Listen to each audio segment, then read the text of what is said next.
আজকে আমি এই জায়গায় কোপায় কাউর একজন মেরে ফেলানোর পরে হয়তো আধা ঘন্টা পরে আমার বহিষ্কার করা হবে। যখন এই ঘটনাটি ভাইরাল হয় নাই তখন দল থেকে তার বিরুদ্ধে কোনো ধরনের কার্যক্রম বা বহিষ্কার আদেশ আসে নাই।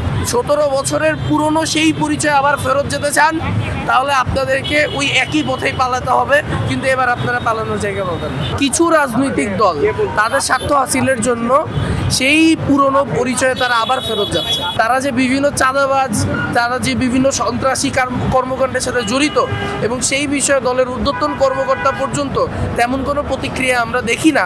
গত 17 বছর ধরে আমরা হইতেছে একটা রাজনৈতিক কালচার দেখে আসছি। আমরা দেখছি যে কিভাবে গুম খুনের রাজনীতি হয়েছে। আমরা দেখছি যে একটা মানুষ খুন হওয়ার পরে সেই লাশটাকেও গুম করা হয়েছে।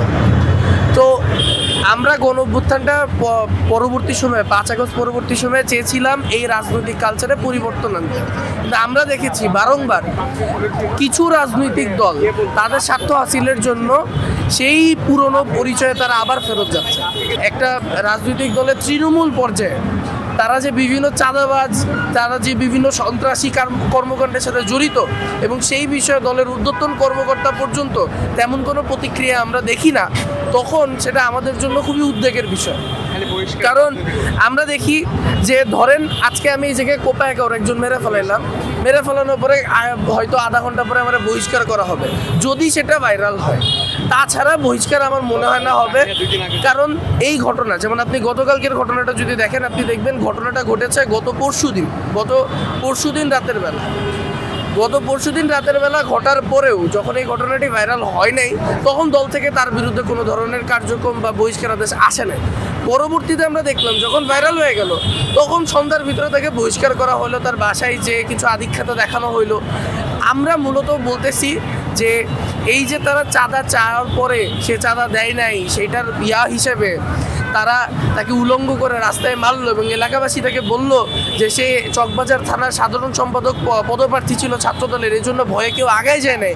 আমরা এই অপরাজনীতির সংস্কৃতি থেকে চলে আসতে চাই।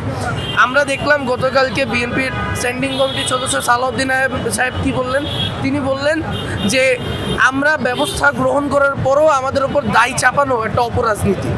ভাই, আপনার দলের একজন সক্রিয় কর্মী সে যখন এই ধরনের একটা কর্মকাণ্ড ঘটাইলো তখন কি সে দলের পরিচয় ব্যবহার করে নাই? তাহলে সে ঘটানোর পরে কেন দল তাকে বহিষ্কার করে এই দায় এড়ানোর রাজনীতি করবে? দলকে অবশ্যই এর মাসুল দিতে হবে, কারণ সে দলীয় পরিচয়ে কাজটা করছে।